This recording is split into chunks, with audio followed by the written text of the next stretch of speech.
Hi, this is Dr. Kimberley Linert, and you're listening to Incredible Life Creator Podcast. My guest today is Martin Arkenstone. Martin Arkenstone is a natural-born artist, a healer by calling, and a mentor by choice. He is a good egg, highly creative, and has a knack for details. Martin confidently guides people to find their artistic vein and help them sculpt the life of their dreams. He is a founding member of LifeWorks University, a leadership school based on the principles of Think and Grow Rich, certified life coach, and author. Welcome to the podcast. Thank you, Kimberly. Thank you for having me. Yes, so just so people can get to know you, why don't you start by telling us your story, where you grew up, and how you got to be doing what you're doing now? Okay, yeah, that's quite a long story, but I'm going to try to condense it a little bit. So I'm originally from Switzerland, with early age, I started to study the art of stone carving, and for many, many years, I worked for companies that restored old historical buildings like cathedrals and churches and old city buildings, medieval buildings, fountains, things like that. A lot of things is preserving history in Switzerland. So I had a lot of to do with the stone aspects of stone and replacing and preserving it. I did that for many decades, which was kind of like my passion. I think I was very lucky to find my passion in life really early and be introduced to the right kind of people. However, as I went along life and worked for different firms, I found more and more that how those companies are focused on making profits, and how the work or the quality of work was kind of like being compromised because everything had to be done quickly and cheaply and whatever. And I think for me it was, even though I was like, I worked with the material in a world that I really loved, it became kind of like a burnout for me. Because it was just too stressful to really be able to enjoy it. And I think a lot of people know this in other parts of life or in other occupations, professions. It's similar. You always have to make, someone always wants to make some profit off of you. So I think that was kind of like also the reason why I wanted to get out and experience something else in life.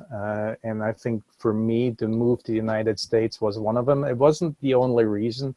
It was also because I found the love of my life here, and she didn't want to move to Switzerland and learn Swiss German. So I was totally ready and okay of being part of a different culture and just, reboot my life. And I moved into making art. A lot of it was Celtic art, so I think I picked that up because I wanted to get more into the roots of my life, of my ancestors. And but still kind of felt like there was something missing in my life, and that I had so much experience in working with stone and creating art, and I felt like I wanted to pay that forward to other people. And for a long time I didn't know how to do that.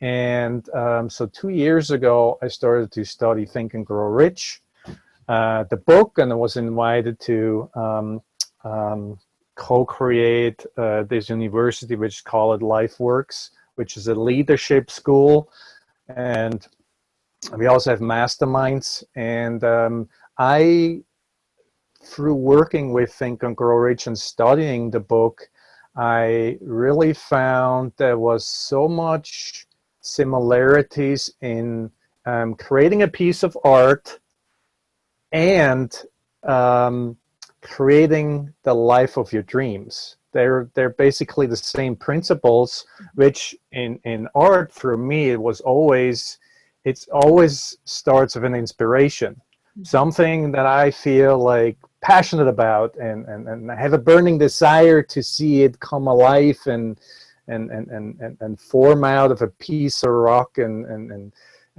create some form of beauty that that people can enjoy and feel inspired by in some ways. And I think in life that is very similar. I think in life, if you want to get somewhere or create some, manifest some kind of a dream or a goal, you gotta develop a burning desire to create that, you know, to get the power behind it and the perseverance needed to create the finished result. So in life, I think it's exactly the same thing. You must have, if you want to be successful, you must have some kind of vision and the burning desire to create it. And secondly, as you maybe imagine, in stone carving, it's like every chisel stroke I make is final. So it's not like if I make a mistake, it's not like I can undo it. It's not like working with clay, I can just put pieces on, take things on. It's like it's final. It's like I get this one shot at it, and it has to be right. So what that basically means is I got to plan really well. And I think in life, again, it's similar. In a sense of that you can lose time or waste time and you can't get it back. So but if you make a plan according to your visions and you make a really sound plan, the possibility is much better for us to get to where we want to be. And then if we just, you know, try to do something and we don't really have a direction, I think that causes a lot of challenges that are not necessary. Then thirdly, you know, take action. And I think, so those are the three things in art, is like have a vision, make a plan, drawing, whatever, and then take action. So things can be manifested, you know. And then in life, again, I'd say it's the same thing. We got to take action and not just make plans, but take action of it. And I think that the really big breakthrough for me was being part of a mastermind and being supported by this group. In any event, if I get challenges, or if I have challenges, that they can put me back on track or being accountable for my steps. So I think that for me made the big difference, which is also kind of interesting because in the book Think and Grow Rich, Napoleon Hill talks about the two secrets. Mm-hmm. And I probably, most people know what the two, or I hope the people who read the book know what the two secrets is, which the two secrets to success are: you must have a burning desire to reach some kind of a goal, and you must be in a mastermind. Those are the two things that people have who are really successful. And I think for me, that's really what made the difference, and also of staying in the loop of what's important to me and what's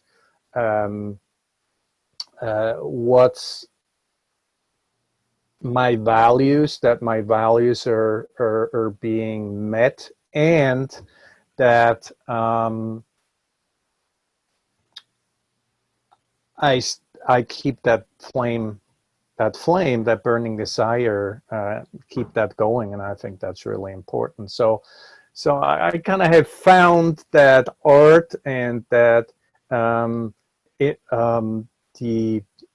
how do you call that, the experience of the past, no matter what it is, what if you're an artist or what it is, the experience of past, in there's always a way to make this available to other people and to pay it forward so other people can learn from your experience, so they may not have to go through the same challenges as I did, or they can get out of maybe being a place of where they're stuck and get into their inner creativity and inspiration and create a momentum to uh, fill that gap of between where they are and where they want to be and move forward. And I think that's what working with stone really taught me. And I think it's also part of the journey of being here in the United States to kind of make sense of things, you know. I think maybe many of us at this time of age, I mean, for me, I'm already 52 years of age.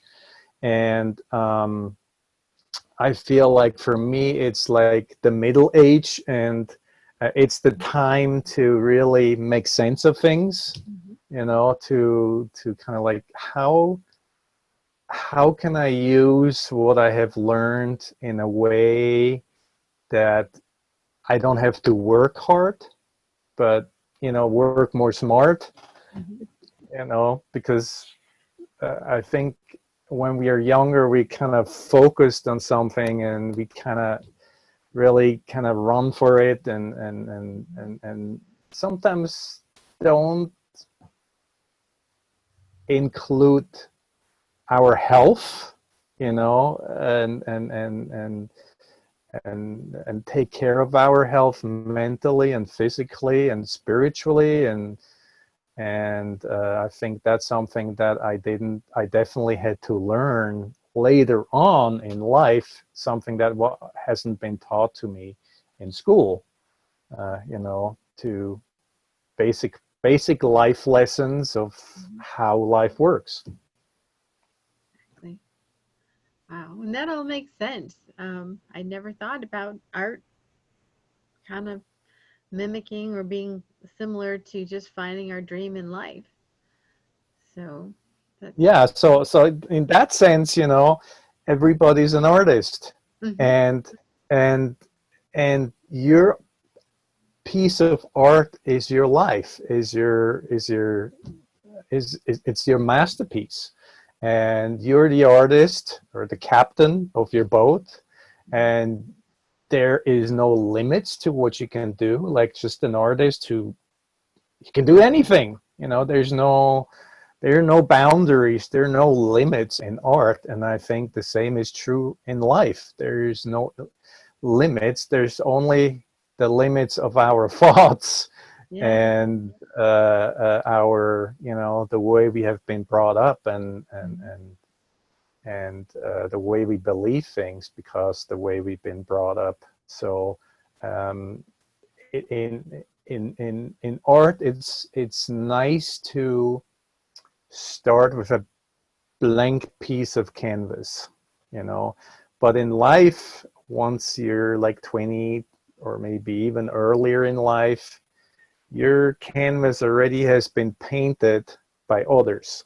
Uh-huh. I see it that way, you know. It's kind of like, you know, that your teacher, your parents, maybe some inherited stuff, the media, the school system, and then already put their stamps and that just paint your stuff, and then suddenly have to go out in the world and somehow create your life, and it's already all messed up. And I think part of the life, or what I have found, is that part of life is cleaning up, Mm-hmm. cleaning up the things that are not yours. So you have a blank canvas or a raw piece of rock or whatever it is, and you can just do whatever you want, you know. So yeah, so there is a lot of similarities in, because I believe life is a piece of art. You know, life is a piece of art, and it's, in a way, it's magic, and it's a miracle. It's just like the miracle of like birth and creating children, and or things are perpetuate and die and are birthed again. It's the same miracle, and we don't really know where those inspirations come from. Well, we can say maybe God or a higher power or the universe or whatever, but no, we don't really know, and it's a mystery. But that's what makes it so exciting. You know, when you make art, it's exciting because, yes, in a way, you don't really know where you gonna be or what's gonna. Even though if you make plans and you have to totally rely on something, not just expertise, but you also have to rely on to know when you have to let go. Mm-hmm. See, when you create art, you can be like, you can overdo it, you can do too much, but once you kind of know or feel things, you kind of know when you have to let go, and you know the form I carved, you know, is perfect. It's the way it needs to be, you know, and just if you go a little bit too far, you can't get back, you know. So it's kind of like it's also part of like know when it's ready, or know when you have to let go, knowing when it feels right.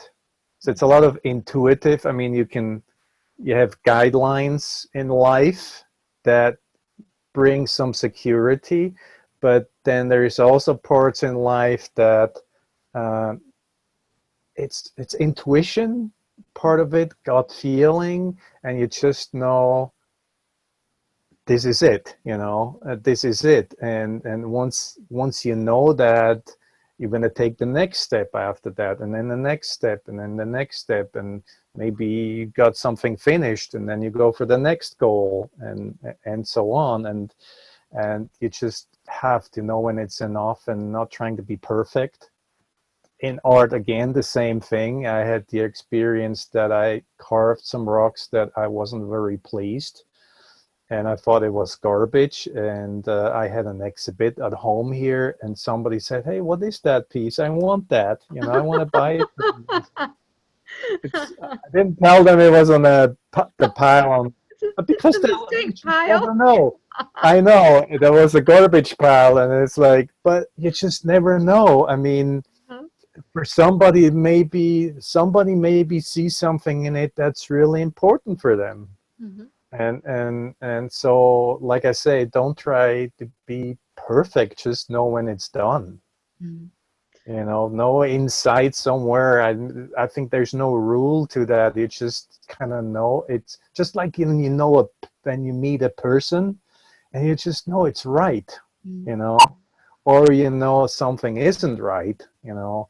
And so it's like, I think that's the kind of thing that when you create art, and I suggest like that everybody try some kind of art, whatever it is, you know, if it's painting or drawing or cutting out picture and gluing together or whatever it is, you know. I think it kind of trains that imagination, and also that knowing when to let go, when it's enough, and to create whatever it is you want. And I think it's a good exercise for life too. And I wished that would be something they would do more in school too, you know, that they make that, because people always, I think, in society, art is kind of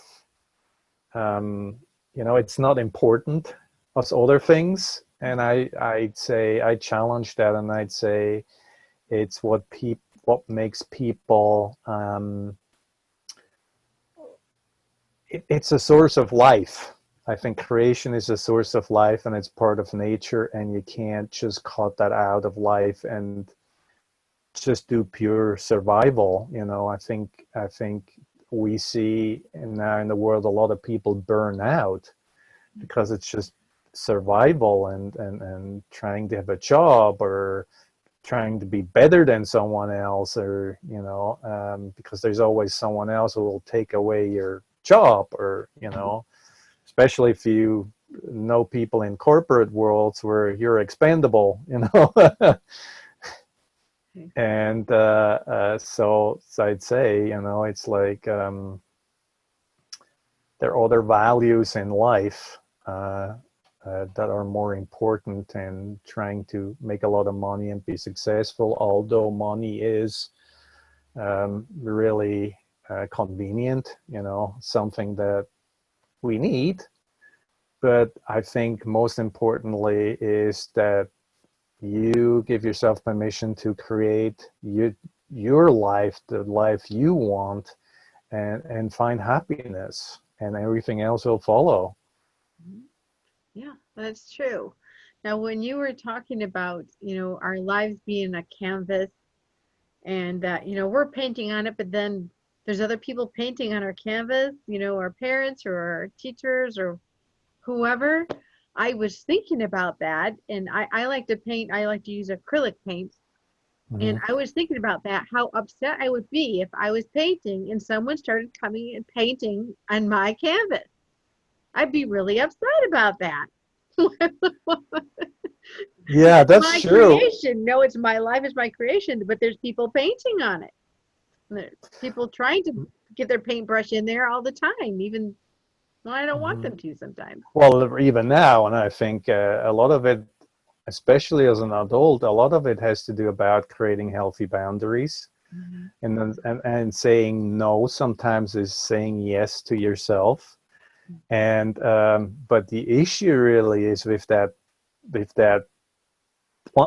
canvas that has been painted on, is that a lot of times we just use some heavy paint and paint over that stuff, Mhm.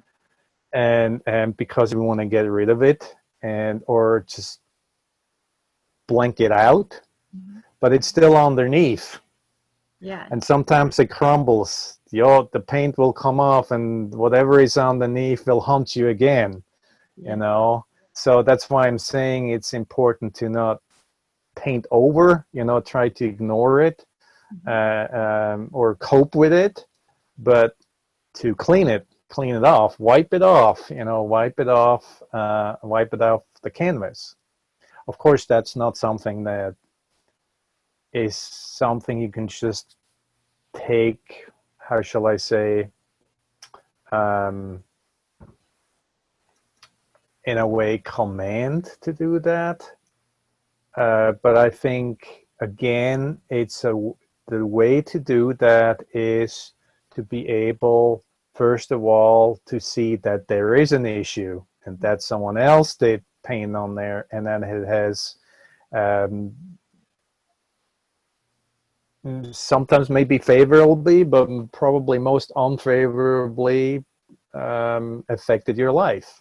Mhm. And to be able to recognize the parts that have been compromised, and being able to forgive, not just maybe the people who affected you, but forgive yourself for living with this canvas for so long, and not really, well, limiting myself doing that, and maybe even creating patterns in my life that are unhealthy because of that. Mhm. And I mean, there's some great techniques like that I know, like Ho'oponopono, Mhm. and the emotion code that helps to remove or clean those kind of canvases. And I think some people also prefer tapping.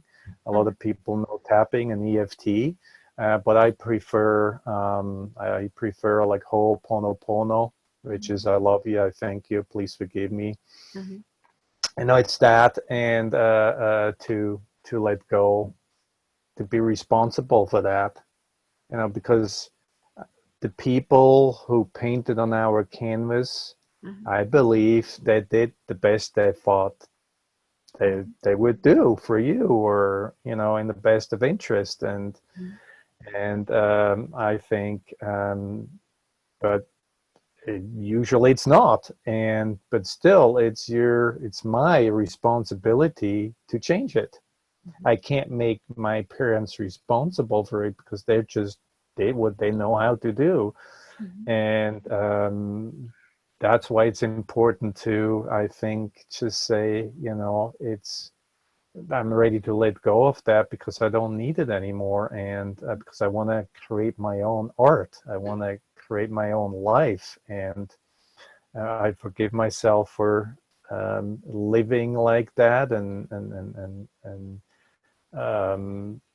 influencing other people through that, and maybe paint on other people's canvases because of that. Because if we got painted on, we probably have patterns to paint on other people's stuff, canvases. So it's about forgiving yourself, I think, and knowing that it's nobody's fault, I believe. And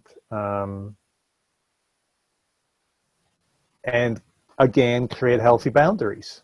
And so you're going to be able to have high self-confidence in what you're doing. And that's partially done by believing in your visions. Like each time we create a piece of art or reach a goal that you wanted to reach, your confidence goes up. So it's like the same, like if you play like an instrument and you learn the song, it's like, wow, I can play this song. And then it's like, if I can play this song, I can play this song. And you go on and you go on and you go on, and it's like your self-confidence goes up. And at one point you don't even have to think about how you do things, because it just come natural, like a violin player or whatever. They at one point they don't have to think anymore where they have to put the fingers, or the string or all that stuff. They don't need to, because it's part of them. It's part of their body at one point. And I think in any kind of art, once you start have enough practice in something, you don't have to think anymore. And I think the same is like changing your mindset. The more you think about something in a positive way, as if it's already happened, again in art, to be able to create a piece of sculpture, I already must see it finished before I even started. And I think again in life, if I want to manifest something or create something, it's the same thing. I got to already see how it happened, or maybe see the whole story how I got there. Like going in the future's past, so to speak. And already see it happened. And probably a lot of people who are watching this or listening to this now know the law of attraction and know how that works. And I think that to train your mind every day is a practice, to see what you want to create and already see it happen. And I think that is what trains your faith, and you believe in yourself that you can do it, and get that power on your side to meet the people, to get the materials, just kind of create that synchronicity in life to make things snap into each other. Again, like I say, it's so much you can put so much into an artistic way, of life. I think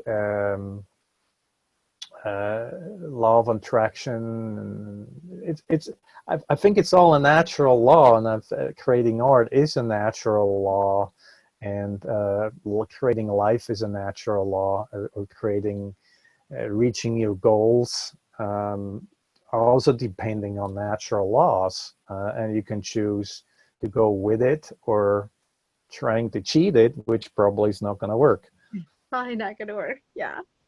So I know when I'm going to paint something, I might think about it even for a few months.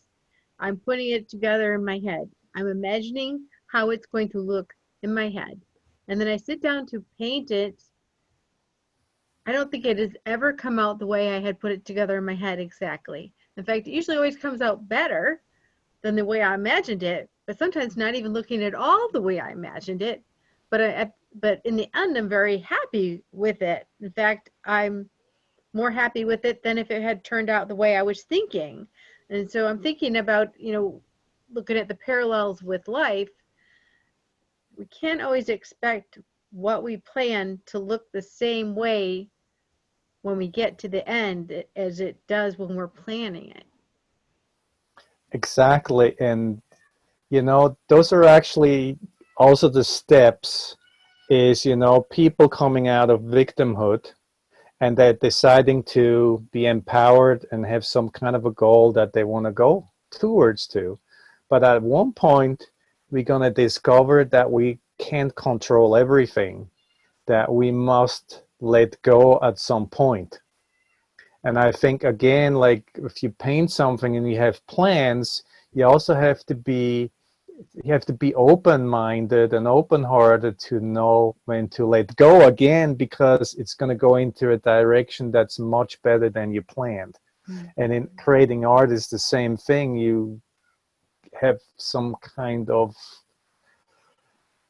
a plan or something you see, but then when you're in it, you just have to I think it's nice to just let go and let your hand like guide you or something. Or again, then we're talking about this force, this life force that flows through us that creates that, and getting out of the way of that. I think in many places of life, I think that's really important. Like you say, it gets much better when you get out of your own way, mm-hmm. creating art or your life or even helping other people. Right. And the other thing I'm thinking about is when I create my art, most of my art has some type of meaning behind it, or as I'm thinking and creating, I'm actually putting a certain energy into it that I want the person who observes it to feel when they see the art, or something that I want them to feel. And I was thinking about, as far as parallel with life, we want to put the energy in that we want to feel, or we want to see, or we want to experience. Right. I mean, I think to really, we can't make people do things, I mean, that's what they're trying us to do, or the government or whatever. And I think when we choose to be the best version of ourselves and live the life that we want to, we inspire other people. Mm-hmm. And other people think, how is he or she doing this? Or, I want some of that. I want to be part of this, I want to be part of the party and play in the garden of life and have fun too. I want to do this too. And I think that's how we can help each other is, when we all clean up our canvases, mm-hmm. I think that's when we come together and we can help each other to do that. By me getting out of my way, I can help other people. When I get out of my way, I can create great art. Mm-hmm. That's better than I even could have imagined. Exactly. And the other way I think of it is that each person is a light. And when you're fully engaged and you're fully shining your light of whatever your talent is or whoever you are, then everything is brightened, and when I think of an auditorium where everybody's got their either their cell phone or their little flashlight on, and you see all these lights. And when someone doesn't turn on their light, then, that's missing. And that's another reason why we want to live our lives fully and find whatever that path is, because when one person doesn't actually share their talents or gifts, then we all suffer. We don't get to experience what they have to offer. Exactly. I know I have a little story. I learned Ho'opono from Dr. Yelaku Lin, and I got it certified through Dr. Joe Vitale. And Dr. Yelaku Lin, told us a story about when he went into a restaurant. And there was basically nobody in there, and he talked to the owner of the restaurant, and he told him, would you give us a free lunch if within 15 minutes your restaurant is completely filled with people? And Dr. Hilak Yulin is part of somebody, is part to bring Ho'oponopono in this world and make it more popular together with Joe Vitale. And so he was like, he did Ho'oponopono for decades and cleaned on himself, and I think that really raised his energy. And I think and I think what the Tory story wants to tell us is that people are attracted to other people's energy. And sure behold, the restaurant was filled up with people, and I got a free meal because he just knew that it would fill up. And sometimes you see that when you're like in a city and there's a street performer and it's really good. Once a few people stand around, suddenly more people get attracted, and it creates this perpetuum thing, and I think it just started with one person, and so yes, it's I think it's about energy, and it's people get attracted. But also people can get repulsed by it too. I mean, it can go both ways. Even if it's good energy, people can get repulsed by good energy as well as bad energy. I think energy can be too much. Well, too much, maybe it's not the right word, but maybe it can be like not at the level somebody's used to, and it repulses them because maybe it's just too much. But I think a lot of times, exactly that's what happens. People get together because they vibrate on a similar level, and then they attract other. It's almost like a magnet kind of a thing. Yeah, exactly. So, just to kind of go back for a minute. So, I have never heard anyone say, when I grow up, I am going to be a stone artist. I'm going to be carving stone. So, how did you get introduced to that?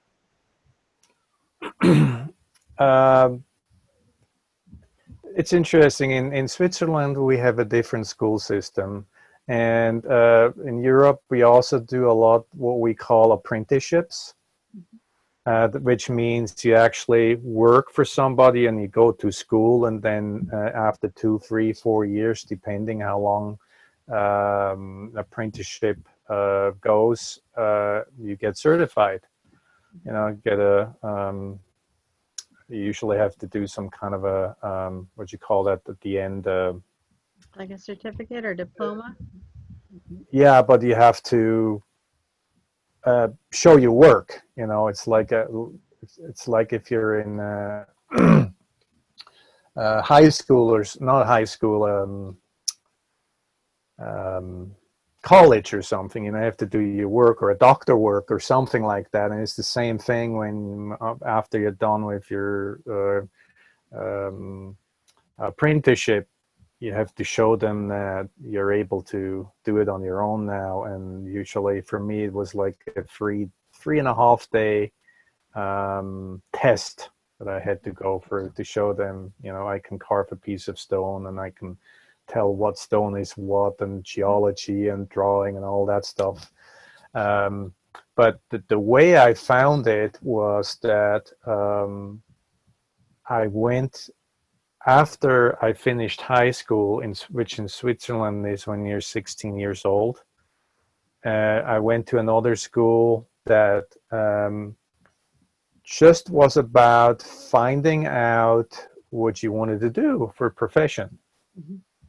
So I think I had about 4 different things. One was artistic, which I always like to draw, and even before that, I like to draw and do artistic things. I also checked out how it would be to be border control, Uh-huh. bank I used, and cooking.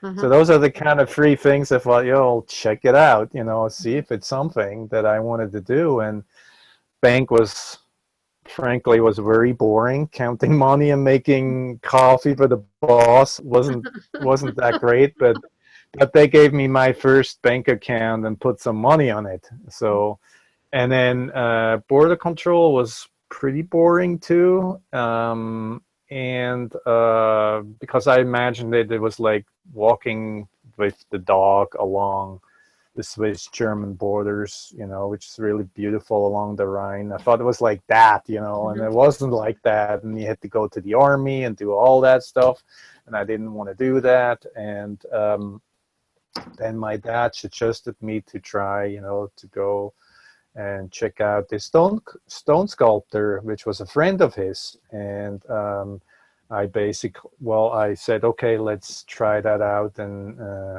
for a week and see how that works. And during my summer vacation of school, and it was just love on first sight. I just loved to do it, and at the end, I used most of my summer vacation to finish the project that I started.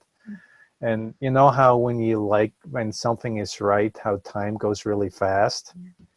It's kind of like when you're in love with someone and you're together, and it's all that romance and fire that's going on, and time just flies, and you can't part, and you do everything together, and it's kind of like that. It's, for me, it was like that. So it wasn't so it was something that I think there was always an artistic vein in my family. Mm-hmm. And I think I'm the first one that act as profession pursued that, pursued that life of an artist. And because I know most of my family were poor, and they were like farmers, and I think my dad was the first one who really made some money because he became a teacher.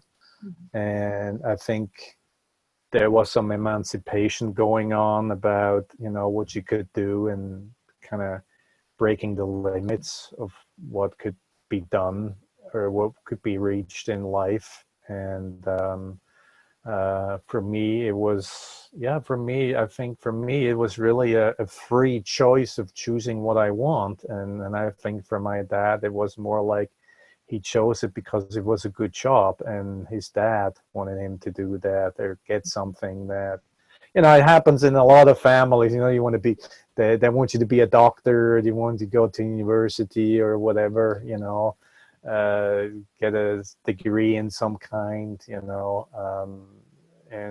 but you don't really want to do it yourself. They have some ideas of what you should.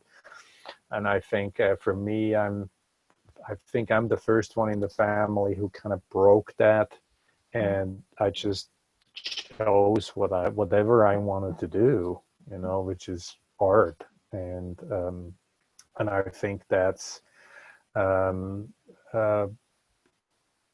that is a hard choice to do. That's for anybody. It's a hard choice to just go for what they want. So I think a lot of it has to do with deserving, and a lot of it has to do with family patterns. And I mean, I know a lot of people who don't want to grow up beyond what their parents have made because they feel like they can't, or they would somehow hurt their parents, you know, emotionally if they suddenly became really successful, or it's kind of complicated. I think it can become really complicated of how what kind of stories we make up not to really live the life we want to, or they're already made up for us. Like I said, the canvas that has already been painted. Mm-hmm. And then we make things up too, and there are not always good choices because we haven't learned to make good choices in many. And I was lucky that I was able to, that I was helped to make a good choice for me, and things were being put into place where I think people, how shall I say that, we're prepared for generations to finally set someone free to do what they dream of, you know, and still yet there's so many limitations within that. Even if you live your dreams, for me it was living in my own shadow for a long time, doing the things I wanted to do, but not really being happy doing it because of my own limitations, of my limited mind, and of how this world works, you know, of creating a patriarchal society where it's always about taking but not giving. And that's why I strongly believe, and that's why I love Think and Grow Rich, because it's all about go-givers, you know. And I think that's the transitions I think that we are seeing right now in this world, that the world of go-getters are breaking down more and more, and the world of go-givers emerge, because it's going to be the only future that we have, that people who help each other, you know, and do it because we are all in one boat, and we can't just do it for our own sake and not really care about others, because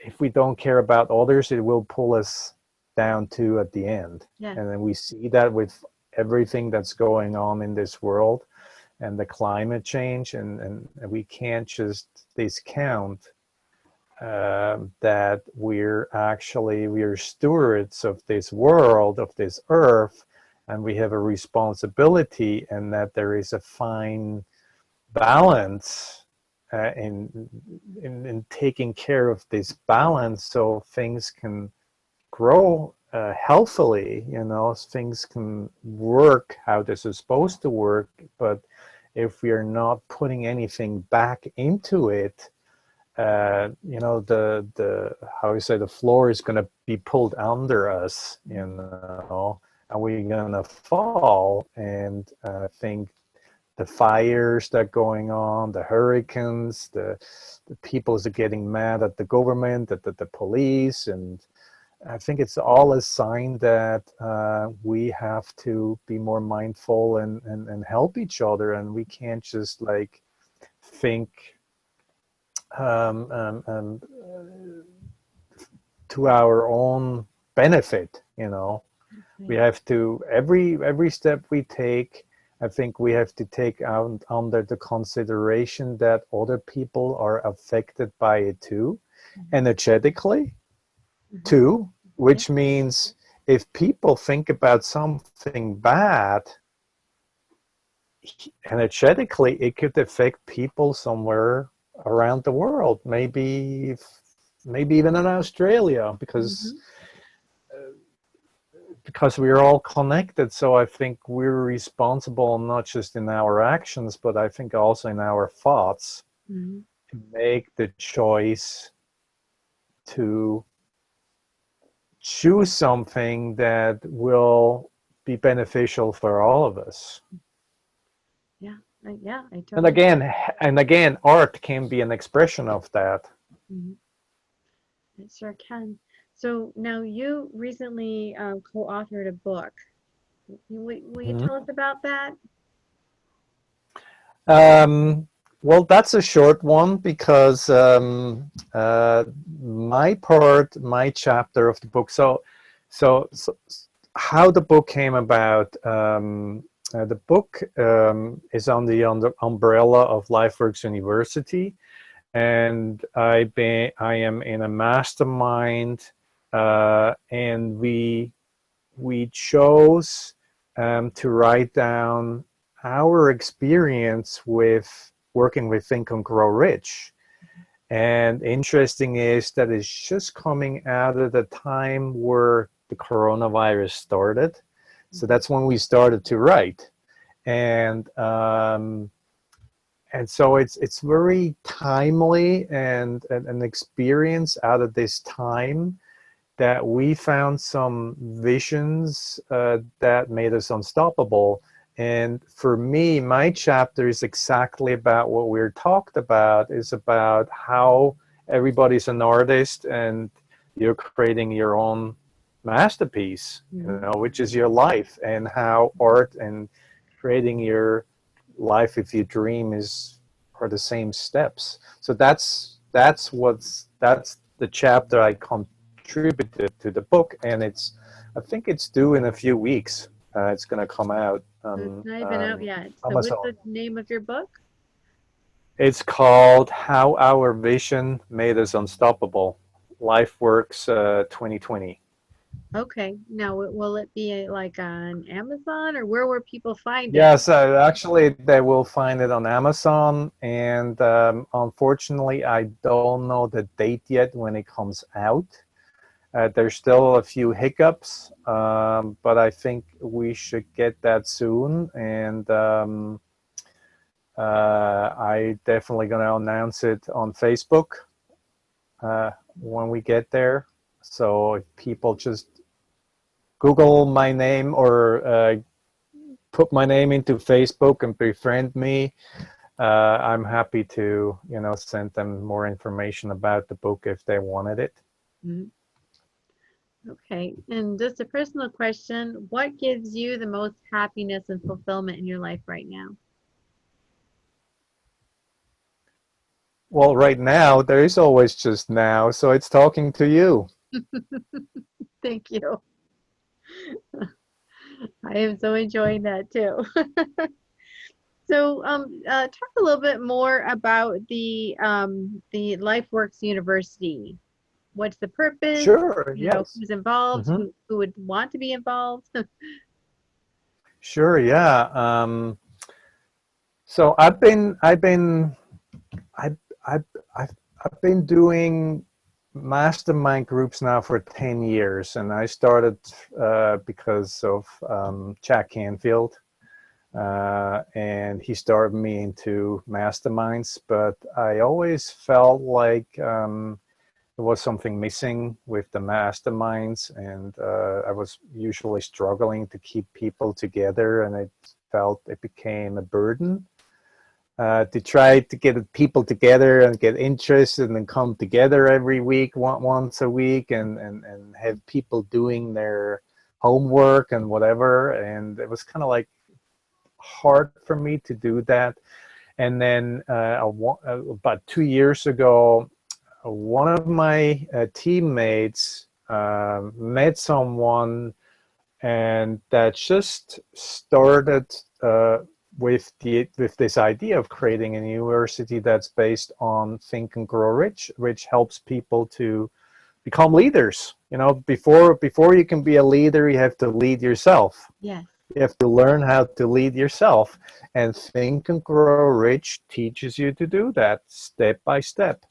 And so in the university, what the university teaches is the fundamentals of Think and Grow Rich and how to use them in your daily life. From your vision to all the way to every day, to every hour of your day, what's your task? What's your little baby step to get closer every day to compound that to the life of your dream, or to the goal you want to reach, to keep that flame alive, to keep that why strong, why you're doing things in life, and how you want to help this planet to become a better place, and help other people to wake up and take charge of their lives, and so that they can become leaders and help other. It's basically it's a perpetual. The idea is, again, it's based on go giving, and the idea is perpetual, that a student comes in and learns the principles of Think and Grow Rich, to use that in their life, being supported by a mastermind. So it's like a group of 4 or 5 people, and then creating the things that they want to create in their lives, and bring their life into harmony in all the parts. If it's relationship, if it's money, if it's fun, if it's health, those are all important things in life. You must have, you must bring into harmony to be able to enjoy and be fulfilled. For example, if somebody's really rich, but their health is really bad, they can't really enjoy it.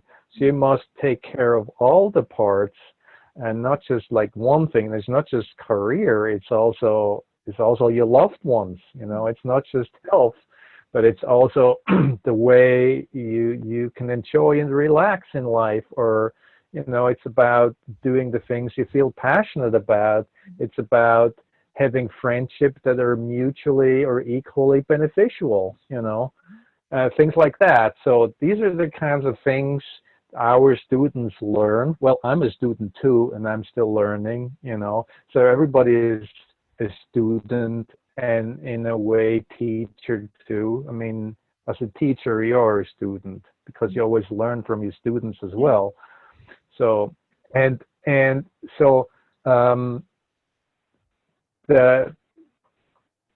one point, so the students are put into the mastermind groups, and are asked to create their own masterminds after that, and teach their team members. So basically, you build your own mastermind, and you invite people in your mastermind, and you teach them. You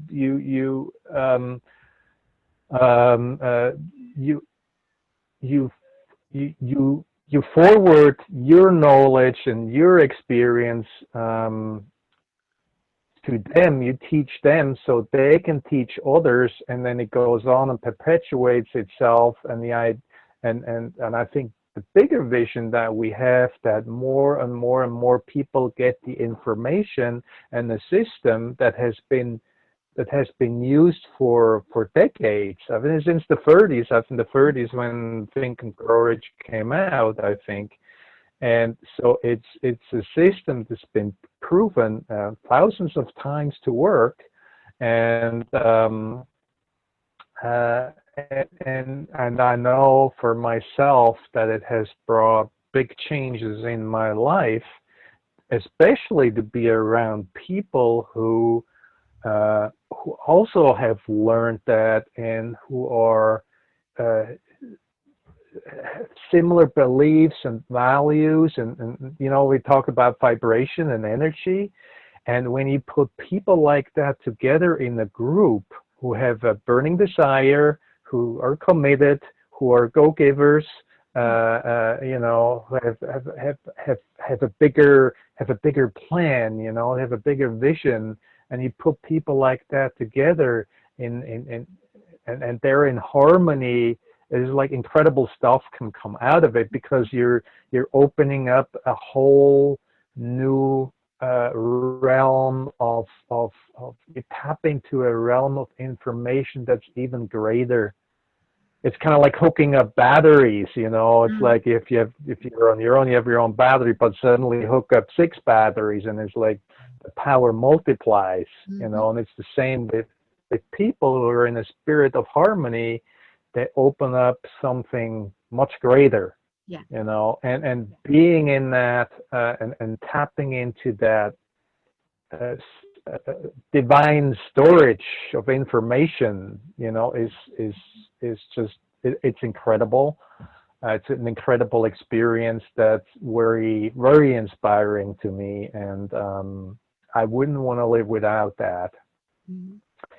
And it's if and this is not for everyone, because we do tend to only attract people who have these uh, who who have these qualities, of being go givers, and being having a burning desire, and being really committed to themselves and to a group. And it's that's why we don't really per se advertise it. It's more like by invitation. Mm-hmm. But if anyone who listens to that feels like, yeah, this is something I'm looking forward to, you can just go to www.lifeworksu, as in university.com. So lifeworksu.com. And my friend and founder, Don Cody, did a little video of explaining better than I can what we're looking for, and what kind of people what people can expect, and what people need to bring to be able to be part of that.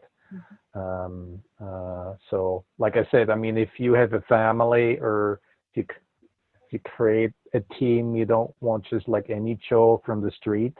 Right. You want to make sure that people fit together and that they're on the same page.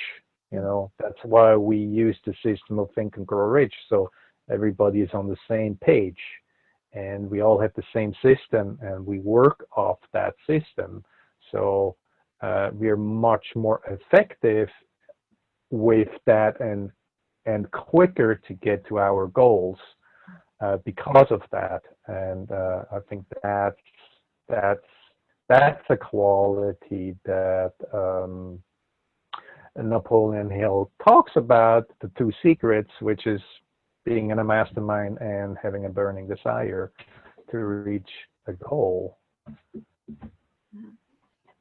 Beautiful. Well, thank you so much for being on the podcast today, and for all your wisdom, and that's just so interesting how you related art to life. So thank you so much. Well, it's been a privilege, and it's been a pleasure to be on this podcast with you. Thank you so much for the invitation. Appreciate that. Yeah. So I have one last question before we get off. Mm-hmm. What is your best advice on living incredible, amazing life?